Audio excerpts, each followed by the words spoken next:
அன்பிபிளிக்கல் pastors வந்து என்னன்னா நிறைய பெருகிட்டாங்க. வேதாகம சத்தியத்தை தெரியாம ரட்சிக்கப்படாம நிறைய ஊழியக்காரங்க வந்து வந்திருக்காங்க. சோ இந்த ஒரு ரீசன்னால மாத்திரம்தான் கிறிஸ்தவத்துக்கு ஒரு கேவலமான ஒரு அவப்பேரை உண்டாக்கிட்டு இருக்கிறாங்க. இப்போ இவர் சொல்றாரு, திடீர்னு வரும் ப்ரேயர் பண்ணிட்டு இருப்பேன், ப்ரே ஆடிட்டே இருக்கும், இந்த பேனை எடுத்து கையில கொடுத்துருவோன்னு அவங்க பாட்டு அப்படியே அமைதியாகிடுவாங்க. என்ன உண்மைண்ணே? நீங்க யாரும் வந்து ப்ரூவ் பண்ணுங்க. நான் இப்ப இதுக்கு யாரு இப்ப பே கொண்டாடுறது? இல்ல அந்த அப்படிப்பட்டவங்க ஆடு விட்டா இருப்பாங்க. நான் பேனை கொடுத்துருவோம், அது பாட்டு அமைதியாகிடும். பேனா கொடுத்த உடனே சரியாயிருமா எப்படி? ஆமாண்ணே. இந்த பேனா வந்து கையில கொடுத்தா பிசாசு வந்து போயிடும். அப்போ எதுக்கு ஒரு பெண்மணி சொல்றாங்க, ஓகே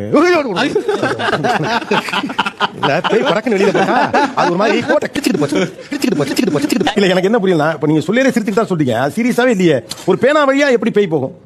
அதுக்குள்ள அந்த வல்லமை இருக்கு. பேனாக்கு அவ்வளவு பவர் இருக்குன்னா 4-5 பேனா வாங்கி வச்சு சுத்திட்டு இருக்கலாமே நம்மளும். அப்ப 4 பேனா வந்து நான் வச்சுக்கிட்டா யாருமே வந்து என்னன்னா பயப்படணும் அவசியம் இல்லையே அப்படின்னு சொல்றாங்க. இத்தனைக்கும் அந்த பெண்மணியும் வந்து என்னன்னா கிறிஸ்டின் தான். அப்போ உண்மையான தெய்வத்தை நிராகரிக்க அவமதிக்க செய்கிறவர்கள் தான் இப்படிப்பட்ட கள்ள ஊழியர்கள், கள்ள ஓனாகி. பாஸ்டர்